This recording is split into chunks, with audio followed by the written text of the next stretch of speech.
할렐루야. 오늘 참 좋은 날입니다. 특별히 오늘은 우리 모두가 하나님 앞에 추수감사 주일로서 하나님께 영광의 예배를 올리고 있습니다.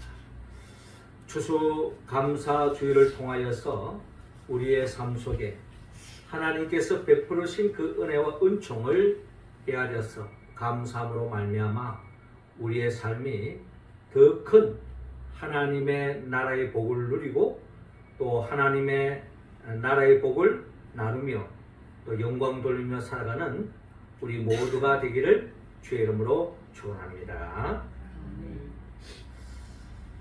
하나님께서는 사람을 창조하실 때에 모든 사람들이 모든 인생들이 행복하게 살기를 바랬습니다. 그래서 하나님은 에덴 동산을 창설하시고 그 에덴 동산에서 모든 인생들이 행복한 하나님의 나라를 만끽하면서 그것도 영원히 살기를 하나님은 바랬습니다.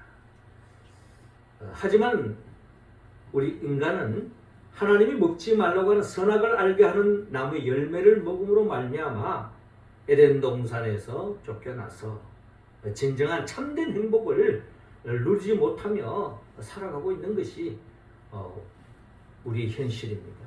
이런 현실 속에서 그럼에도 불구하고 모든 인간들은 하나님의 원래 갈망하는 바대로 행복한 삶을 다 꿈꾸고 있는 것입니다. 하지만 그 행복을 우리가 꿈꾸고 행복한 삶을 누리기를 원하지만은 그 행복으로 나아가는 데 있어서는 많은 장애물이 우리에게는 놓여져 있는 것을 알 수가 있습니다. 특별히 많은 사람들은 가난 때문에 또 질병 때문에 또 때로는 재난으로 인하여 또 심지어는 전쟁으로 인하여서 행복을 누리지 못하고 불행의 길로 치닫을 때가 많이 있습니다. 또 궁극적으로 모든 사람들은 정령 죽을 수밖에 없기 때문에 죽음 앞에서 결국 우리는 모든 것들을 내려놓을 수밖에 없고 죽음 앞에 무릎을 꿇을 수밖에 없고 좌절할 수밖에 없고 절망할 수밖에 없는 것이 우리의 인생이기 때문에 참된 행복으로 나아가는 데는 진정 많은 장애물이 있다는 것입니다. 자, 이런 현실 속에서 이런 삶의 여정 속에서 이러한 현실을 그 누구보다도 저항했던 사람이 있습니다. 그것이 바로 믿음의 사람 톨스토이를 우리는 이야기하지 않을 수가 없습니다.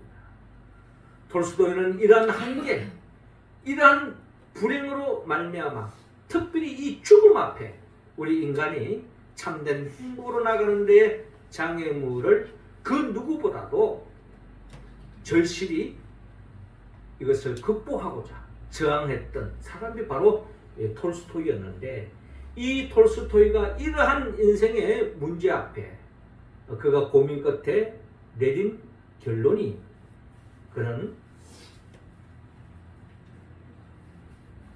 죽음을 기억하라 하는 이 말 한마디로 인하여서 그는 인생의 진정한 불행을 걷어낼 수 있다라고 그는 역설을 했습니다. 죽음을 기억하는 인생만이 진정한 행복으로 나아갈 수 있고 진정한 하나님의 나라를 살 수 있다고 그는 예수를 그리스도로 고백하는 믿음의 사람으로서 그가 내린 결론이었다라는 것입니다. 죽음을 기억하는 삶이 뭔가? 그는 이야기하기를 오늘 밤까지 살고 동시에 영원히 살아라 라는 것입니다. 이 말은 죽음을 기억하는 만큼 현재의 오늘이 더욱 소중하다 라고 그는 이야기하고 있는 것입니다. 죽음을 기억하는 자만이 현재 오늘을 소중히 여기고 충실히 살아갈 수 있다. 이런 사람이 성경에서 말하는 천국을 맛볼 수 있고 하나님의 나라를 살 수 있다라는 것입니다. 그래서 그 누구보다 오늘을 충실히 하라고 톨스토이는 역설하고 있는 것입니다.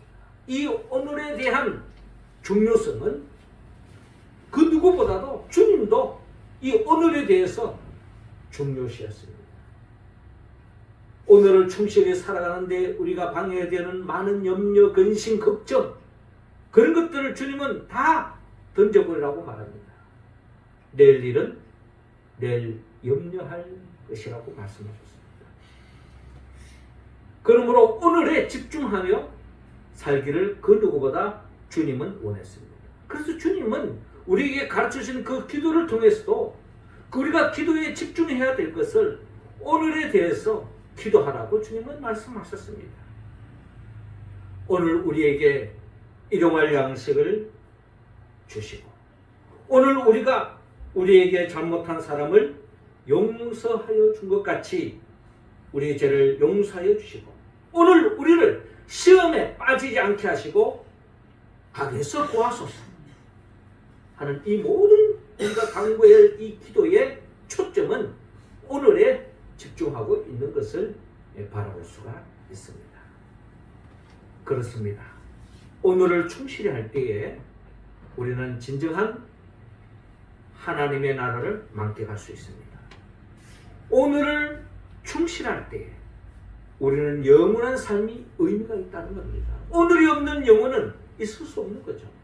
그렇기 때문에 오늘의 우리의 일상에서 충실히 할 때에 우리는 영원한 생명도 의미가 있고 그 영생 하나님의 나라를 만끽할 수 있다는 겁니다. 그 누구보다 영원한 생명에 잇대어서 오늘을 충실히 했던 사도 바울은 오늘 성경 본문을 통하여서 오늘을 충실히 하는 삶이란 어떤 것인가 또 어떻게 사는 것이 오늘을 충실히 살아가는 삶의 모습인가를 우리에게 가르쳐주면서 이 말씀에 응답할 때에 우리는 하나님의 나라를 더 크게 누릴 수 있다고 주님은 말씀하고 있는 것입니다. 먼저 주님은 오늘 본문 16절을 통하여 항상 기뻐하라 라고 말씀하고 있습니다. 16절 말씀 우리 다 같이 한번 읽겠습니다. 시작. 항상 기뻐하라. 아멘. 그렇습니다. 하나님은 오늘 본문 16절을 통하여 항상 기뻐하라 라고 말씀하고 있습니다. 이 말씀은 18절 하반절에 기록되는 것처럼 항상 기뻐하라. 이것이 그리스도 예수 안에서 너희를 향하신 하나님의 뜻이니라 라고 말씀하고 있습니다. 그러니까 우리가 항상 기뻐하는 것이 오늘을 살아가는 우리들을 향한 하나님의 명령이라는 것입니다. 우리가 이 명령에 응답할 때에 우리는 진정한 행복한 삶, 하나님의 나라를 살 수 있다는 것입니다. 항상 기뻐하라.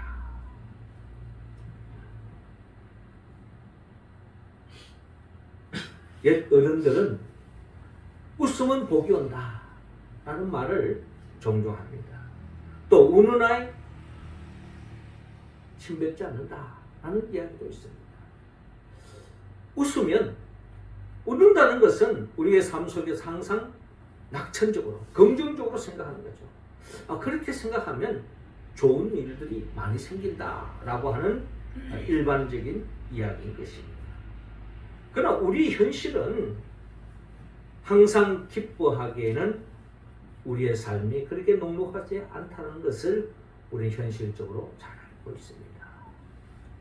가난으로 인하여 배고픔을 때에 또 질병으로 인한 그 고통 또 한치 앞을 내다볼 수 없는 그 불확실성에서 오는 그 불안, 염려, 걱정, 두려움 이런 것들이 우리들의 삶의 자리에 놓여져 있기 때문에 이런 속에서 마냥 웃을 수 없는 것이 오늘에 살아가는 우리의 현실이라는 것입니다.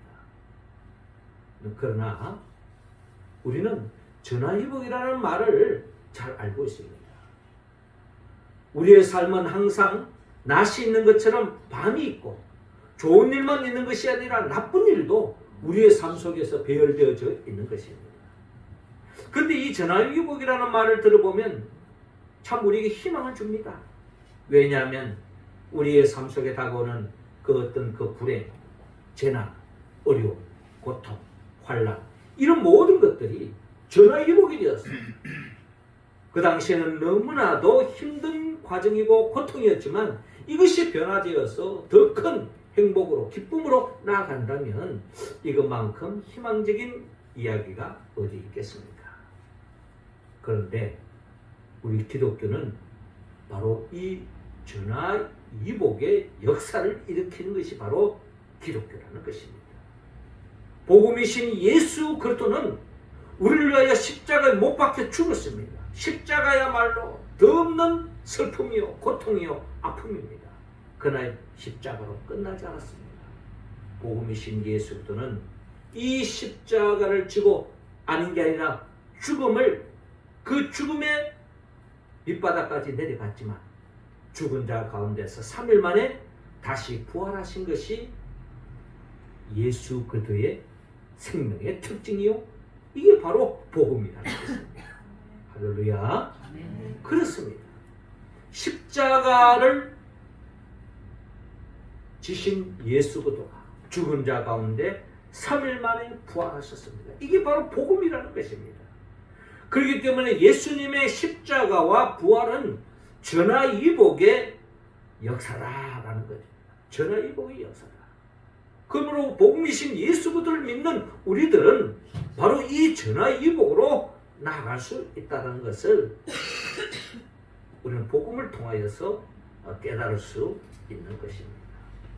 항상 기뻐하라. 우리가 항상 기뻐할 수 있는 것은 주 안에서 가능하기 때문에 우리에게 다가오는 현실 속에서 아픔과 고통과 괴로움 이 모든 것들이 그것으로 끝나는 것이 아니라 이것이 바로 전화위복의 역사가 일어날 줄로 믿는 사람. 이 믿음을 가진 사람은 어떠한 삶의 자리에서도 기뻐할 수 있다는 것입니다. 우리 모두가 주 안에서 이 기쁨으로 오늘의 삶의 자리에서 기쁨을 누리며 살아가는 우리 모두가 되기를 주님으로 축원합니다. 이어 두 번째로 주님은 우리 모두에게 쉬지 말고 기도하라고 말씀합니다. 17절 우리 다 같이 읽습니다. 시작. 쉬지 말고 기도하라. 자, 오늘 본문 17절 쉬지 말고 기도하라 하는 이 말씀은 18절 하반절과 이어지고 있습니다. 쉬지 말고 기도하는 이것이 그리스도 예수 안에서 너희를 향하신 하나님의 뜻이니라 라고 말씀하고 있는 것입니다. 쉬지 않고 기도하는 것 이것이 바로 하나님 우리를 향한 명령이요 우리를 향한 뜻이다. 이 명령에 응답할 때에 우리는 하나님의 나라를 오늘 만끽할 수 있다고 약속하고 있는 것입니다. 예수님의 삶은 끊임없이 기도하는 삶의 연속이었습니다. 주님은 우리에게 말씀합니다. 마태복음 7장 7절 이하 구하라 그러면 너희에게 주실 것이요 찾아라 그러면 찾을 것이요 문을 두드리라 그러면 너희에게 열릴 것이니 구하는 이마다 얻을 것이요 찾는 이가 찾을 것이요 두드리는 이에게 열릴 것이니라 라고 말씀합니다. 너희 중에 누가 아들의 떡을 달라면 돌을 주며 생선을 달라면 뱀을 줄 사람이 있겠느냐? 너희가 악한 자라도 좋은 것으로 자식에게 줄 줄 알거든 하물며 하늘에 계신 너희 아버지께서 구하는 자에게 좋은 것을 주시지 않겠느냐라고 주님께서 말씀하고 있습니다. 한마디로 쉬지 말고 기도하라는 것입니다. 우리는 오늘을 살아가는 삶의 자리에서 우리가 기도해야 할 그 이유는 우리의 삶이 어려움들이 많이 배어져 있기 때문입니다. 그렇기 때문에 우리는 기도해야 합니다. 기도는 마치 호흡과 같습니다. 호흡이 멈춘 사람은 죽은 사람이잖아요.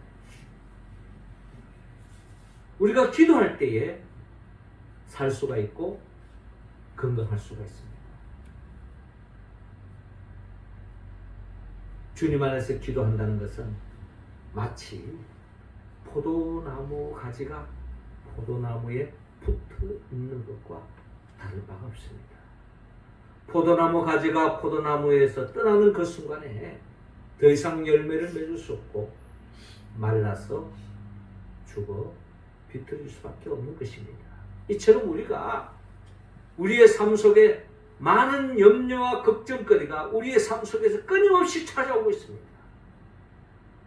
이 속에서 주님은 기도하기를 원합니다.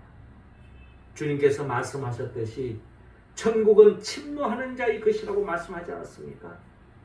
여기에 이런 현실 앞에서 이런 어려움 앞에서 좌절하지 말고 넋두리를 놓지 말고 불평하지 말고 원망하지 말고 주님 앞에 기도할 때에 우리는 천국을 침노할 수 있고 마치 포도나무 가지에 포도나무에 붙어 있을 때 많은 열매 맺는 것처럼 우리의 삶 속에 우리의 소원한 바들이 다 열매 맺고 이로 인하여 더 큰 하나님의 나라를 맛볼 줄로 믿습니다.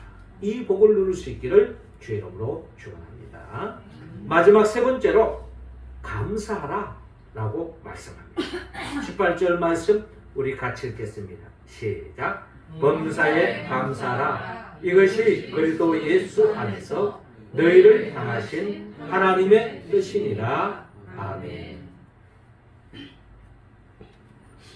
주님은 우리 모두에게 범사에 감사하라 라고 말씀합니다.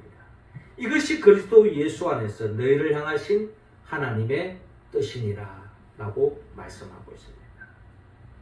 범사에 감사하라. 어떠한 삶 속에서도 감사할 줄 안다면 이것이 바로 천국을 침노하는 자요. 이 땅에서 천국을 맛볼 수 있는 하나님의 자녀로서 권세를 누리는 삶이라고 오늘 본문을 통하여 우리에게 말씀하고 있는 것입니다. 김홍신 작가의 그의 시 중에 겪어보면 안다라는 시가 있습니다. 이 시는 이렇게 노래하고 있습니다. 굶어보면 안다. 밥이 하늘인 것을. 목마름에 지쳐보면 안다. 물이 생명인 것. 일이 없어 놀아보면 안다. 일터가 낙원인 것. 아파보면 안다. 건강이 엄청 큰 재산인 것. 이런 뒤에 안다. 그것이 참 소중한 것. 이별하면 안다. 그이가 천사인 것. 지나보면 안다. 고통이 추억인 것. 불행해지면 안다. 아주 작은 게 행복인 것. 죽음이 닥치면 안다.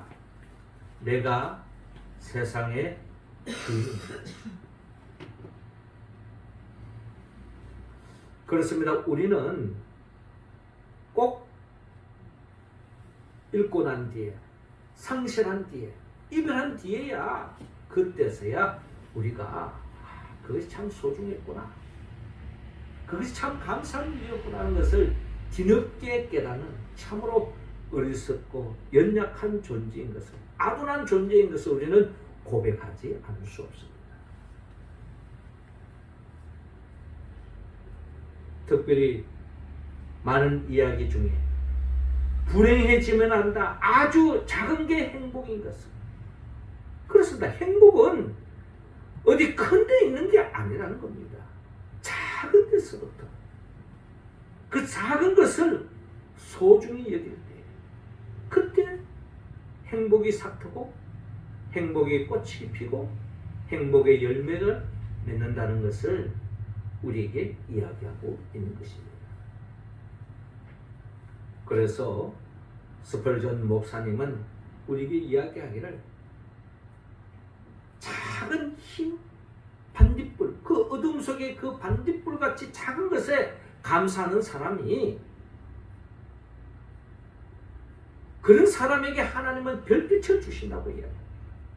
별빛에도 감사하는 자에게 하나님은 달빛을 주시고, 달빛에도 감사하는 자에게 하나님은 태양빛을 주시고, 태양빛에도 감사하는 자에게 주님은 찬란한 영광의 빛을 안겨주신다고 스펄전 목사님은 강조하고 있습니다. 그렇습니다.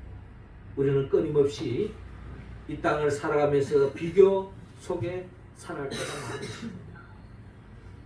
나보다 더 잘 나가는 사람, 나보다 더 잘난 사람, 나보다 더 많이 가진 사람, 그런 사람과의 비교 의식 속에서 끊임없이 좌절하고 열등감 속에 절망하며 한숨 쉬며 살아갈 것이 아니라, 나보다 더 어려운 처지에 있는 사람을 비교해 본다면 우리는 늘 감사할 수밖에 없고 주어진 것에 행복할 수밖에 없다는 것입니다. 주님은 우리 모두가 감사하기를 원합니다. 소금이 없이 우리는 감자를 먹었을 때에 그 밋밋한 맛을 알고 있습니다. 그러니까 감자의 맛은 소금이 쳐질 때에 감자가 맛이 있는 것처럼, 감사가 없는 삶은 진정한 하나님의 나라의 맛을 볼 수 없다는 것입니다. 하박국 선지자는 하박국 3장 17절 이하를 통하여 비록 무화과 나무가 무성치 못하며 포도나무에 열매가 없으며 감람나무에 소출이 없으며 밭에 식물이 없으며 우리의 양이 없으며 외양간에 소가 없을지라도 나는 여호와를 인하여 절구하며 나의 구원의 하나님을 인하여 기뻐하리로다 라고 고백하고 있습니다. 이 고백이 우리의 고백이 될 수 있기를 바랍니다. 이런 고백은 주 안에 있을 때야만이 할 수 있는 거죠. 예수 그리스도 안에 있을 때에 우리는 진정 어떠한 삶의 자리에서도 감사할 수 있다는 것입니다. 사랑하는 성도 여러분, 하나님은 오늘 우리의 삶의 자리에서 충실하기를 원합니다. 오늘을 충실히 한다는 것은 오늘 기뻐하는 것입니다. 오늘 기도하는 것입니다. 오늘 감사하는 것입니다. 어제 이야기가 아니고 내일의 이야기가 아니고 오늘 숨쉬는 지금 여기에서, 오늘 이 자리에서 우리가 기뻐하고 기도하고 감사할 때에 하나님의 나라가 열리고 그 하나님의 나라를 만끽하는 우리의 모습이 될 줄로 믿습니다. 그럼 우리가 어떻게 이 말씀에 응답함으로 그 하나님의 나라를 만끽할 수 있습니까? 참된 행복을 만끽할 수 있습니까? 그것은 바로 성령의 도움이 없이는 할 수가 없습니다. 성령은 예수 그리스도의 영입니다. 예수님이 누구입니까? 예수님 말씀으로 천지 만물을 창조하신 분입니다. 그리고 예수님은 우리를 위하여 친히 인간의 몸으로 오셨습니다. 죄로 말미암아 참된 행복을 누릴 수 없는 우리의 그 근원적인 죄의 문제를 해결해주고 진정한 행복일로 하나님의 나라를 만끽할 수 있도록 인도하기 위하여 친히 인간의 몸으로 오셔서 우리의 죄를 대신 짊어지고 십자가에 못 박혀 죽었습니다. 그리고 죽은 자 가운데 3일 만에 부활하시고 성천하시고 그리고 또한 보혜사 성령을 우리에게 보내주기로 원합니다. 왜 보혜사 성령을 보내줄까요? 우리 연약함을 알기 때문에, 하나님의 말씀이, 하나님의 뜻이, 하나님의 명령이 무엇인지도 알지만은 그 말씀대로 살아가는 데 있어서는 성령의 도움이 없이는 할 수 없다는 것을 그 누구보다 주님이 우리의 처지를 잘 보시기 때문에 보혜사 성령을 보내주시는 거예요. 그 성령의 도우심으로 주님의 몸된 교회를 중심으로 하여 진정한 하나님의 말씀에 응답하고 그 명령에 그 뜻에 준행하며 살아가는 우리들을 이 땅에서 천국을 맛보게 하시고 그것도 영원한 천국을 맛볼 수 있도록 장차 재림하여 오신 예수 그리스도 그분의 보혜사 성령의 도움을 받았어. 오늘 우리에게 주신 그 말씀대로 항상 기뻐하고 쉬지 말고 기도하고 범사에 감사하여서 천국을 침노하고 일상 속에서 매일매일 오늘을 충실함으로 말미암아 하나님의 나라를 만끽하는 우리 모두가 되기를 주님으로 축원합니다. 기도드리겠습니다. 하나님 아버지, 이 시간 우리 각자 한 사람 한 사람에게 성령의 기름을 부어 주옵소서.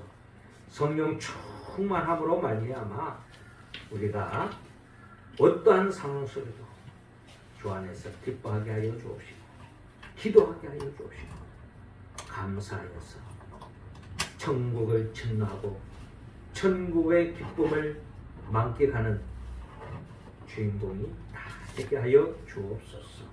예수님의 이름으로 기도하옵나이다. 아멘.